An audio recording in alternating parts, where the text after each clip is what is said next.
everyone, this is Liz and I'm going to do some storytelling.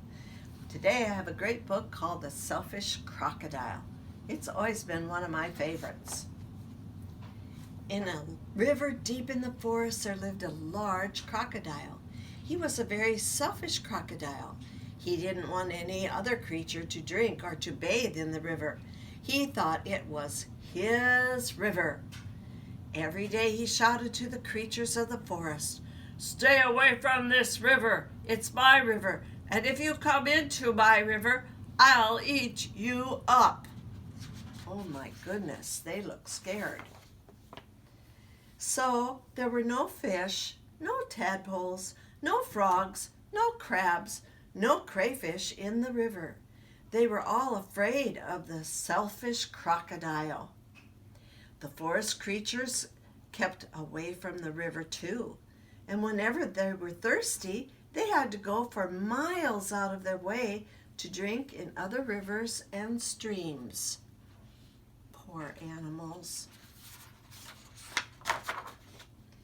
Every day the crocodile lay in the sun on his great big back, picking his big sharp teeth with a stick.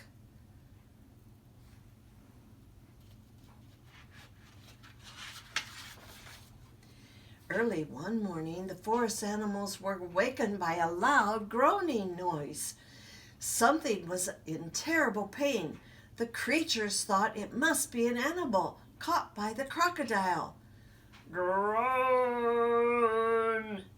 But as the high and bright sun came out, they saw that it was the crocodile himself who was in pain. He was lying on his great big back, holding his swollen jaw and crying real tears.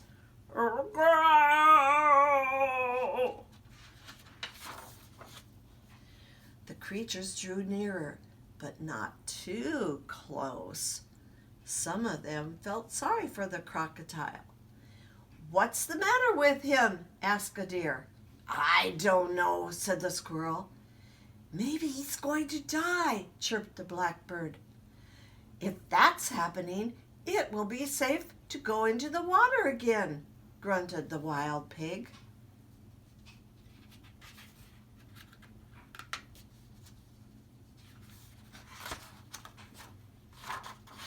The animals thought about it.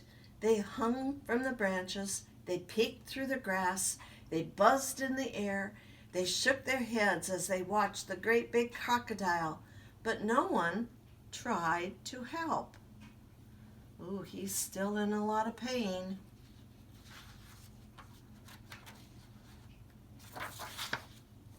Suddenly a little mouse appeared, sniffing in the air. He ran along the crocodile's tail and then onto his stomach, and the other creatures stared. I bet you they're saying to themselves, "Watch out, Mousie." "Look at that mouse," clattered a monkey. "He's either very brave or very crazy," growled the lion. "He is going to be eaten for sure," said the iguana. The mouse crept along the crocodile's big neck and then right into his open mouth. There was a hush in the forest. Uh-oh, I don't know.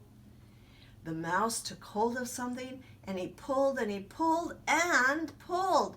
And finally he pulled it out, and put it on his shoulder and walked out of the crocodile's mouth. The astonished creatures began to cheer, "Hooray, hooray!" The crocodile sat up and said, "The pain is all gone." And then he saw the mouse walking down his stomach, carrying the enormous crocodile's tooth on his shoulder.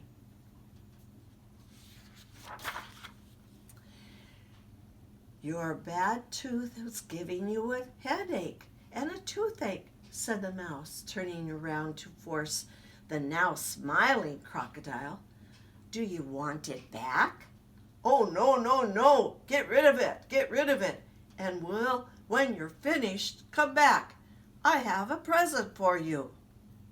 The mouse buried the bad tooth under a tree, and when he returned, the crocodile had a nice, juicy nut waiting for him. Oh, I think he's changing his heart. As the crocodile watched the mouse eat his nut, he said, "You must be very smart if you can cure a toothache, and very kind too. I am so grateful, but what should I do if my toothache comes back?" "Oh, don't worry," said the little mouse. "I'll help you take care of your teeth." And he nibbled on the nut, and soon the crocodile and the mouse were very best friends.